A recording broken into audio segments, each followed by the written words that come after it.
All right, Rachel, we're here. It's been 10 days of debating and struggle, and some people are in pain. Some people are like, okay, we're moving forward. What do you see in the future? Yeah, well, we've been working towards General Conference for the past year and a half, and I've kept a note on my desk that says May 5th is coming. And so I am really excited about what happens beyond General Conference, that these 14 days that some of our folks have been here, or 2 days, are not all of the life of our church. But the real work of the church for me is what happens between General Conferences and within General Conference and despite General Conference.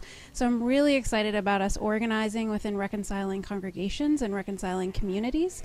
And so moving beyond General Conference, we are going to hire up to 5 regional organizers who will be placed out in the field.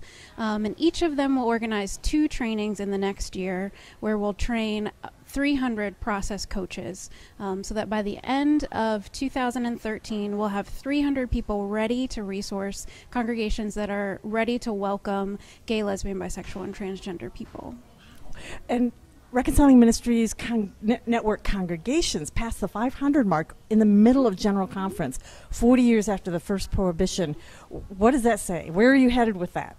Yeah, I think it says that we're not dead, and that despite the exclusion of the United Methodist Church, that we will continue to reach out with God's love, that the policies of the church do not hold back our ministries, and that people continue to move forward.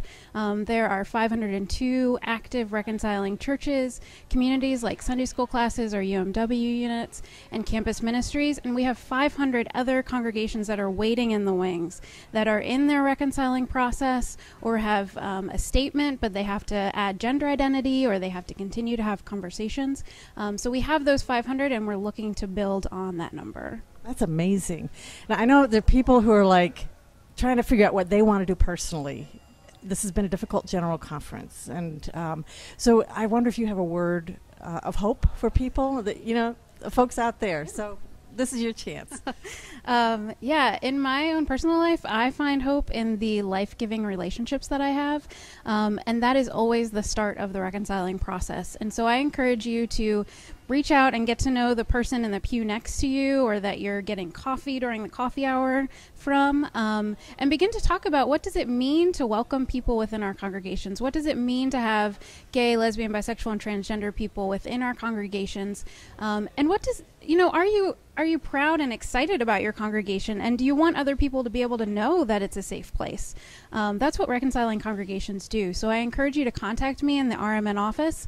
I'm going to take a little time off after General Conference, but then we'll be right back at it, connecting with churches and community groups, as well as Sunday school classes that are interested in expanding their welcome and publicly saying that all people are welcome in their congregation. People of all sexual orientations and gender identities are welcome. And if they want to be in touch with you, how do they do that?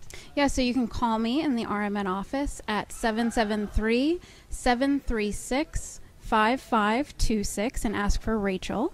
Or you can email me at Rachel, RACHEL, at rmnetwork.org. Well, thank you, Rachel. And if you all want to see what happened at General Conference, videos and everything, go to gc12.org. All right. God bless everybody.